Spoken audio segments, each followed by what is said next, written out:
ಈ ಟೈಮ್ನಲ್ಲಿ ಪ್ರಯಾಗ್ರಾಜ್ಗೆ ಹೋಗೋರಿಗೆ ಕೆಲವೊಂದು ಟಿಪ್ಸು.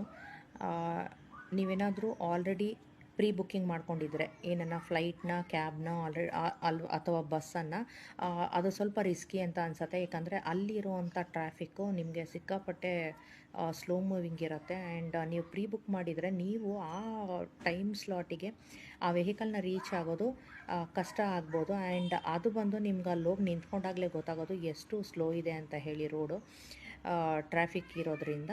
ಸೊ ಅದು ಒಂದು ಪ್ರೀ ಬುಕ್ಕಿಂಗ್ ಮಾಡುವಾಗ ಸ್ವಲ್ಪ ಎಚ್ಚರ ಇರಲಿ. ಸ್ವಲ್ಪ ಟೈಮ್ ಗ್ಯಾಪ್ ಕೊಟ್ಕೊಂಡು ಪ್ರೀ ಬುಕ್ ಮಾಡಿ, ಅಥವಾ ಪ್ರೀ ಬುಕ್ ಮಾಡಲೇಬೇಡಿ, ಅಲ್ಲೇ ನಿಮಗೆ ವೆಹಿಕಲ್ಸ್ಗಳು ಸಿಗುತ್ತೆ. ಬಟ್ ಸ್ವಲ್ಪ ಕಾಸ್ಟ್ಲಿ ಇರುತ್ತೆ. ಎಲ್ಲ ವೆಹಿಕಲ್ಸ್ ಕೂಡ ಕಾಸ್ಟ್ಲಿ ಇದೆ, ಈವನ್ ಟೂ ವೀಲರ್ ಕೂಡ ಕಾಸ್ಟ್ಲಿ ಇದೆ. ಆ್ಯಂಡ್ ಊಟದ ಬಗ್ಗೆ ಹೇಳಬೇಕು ಅಂತ ಅಂದರೆ, ದಯಮಾಡಿ ಸ್ವಲ್ಪ ಸ್ನ್ಯಾಕ್ಸ್ ತೊಗೊಂಡು ಹೋಗಿ. ಅಲ್ಲಿ ನಿಮಗೆ ಆಲೂ ಪರೋಟ, ರೋಟಿ ಆ ಥರದ್ದು ಏನಾದ್ರು ಸಿಗುತ್ತೆ. ಆ್ಯಂಡ್ ಅದಕ್ಕೂ ಕೂಡ ಯಾವುದು ಗ್ರೇವಿ ಏನೂ ಸಿಗೋದಿಲ್ಲ. ಚಟ್ನಿ ಇದು ಪಿಕಲ್ಸ್ ಕೊಡ್ತಾರೆ ಅದ್ರ ಜೊತೆಯಲ್ಲಿ. ಇನ್ನೂ ತುಂಬ ಚೆನ್ನಾಗಿರೋ ರೆಸ್ಟೋರೆಂಟ್ಗೆ ಹೋಗ್ತೀನಿ ಅಂದರೆ ಮಾತ್ರ ನಿಮಗೆ ಫೈನ್ ಊಟ ಸಿಗೋದು. ಅಲ್ಲಿ ಇಲ್ಲ ಅಂತ ಅಂದರೆ ಕಷ್ಟ. ಆ್ಯಂಡ್ ದುಡ್ಡು ಮಾತ್ರ ಸಿಕ್ಕಾಪಟ್ಟೆ ಕ್ಯಾಶ್ ತೊಗೊಂಡೋಗಿ, ಅದು ನಿಮಗೆ ಹೆಲ್ಪ್ ಆಗುತ್ತೆ.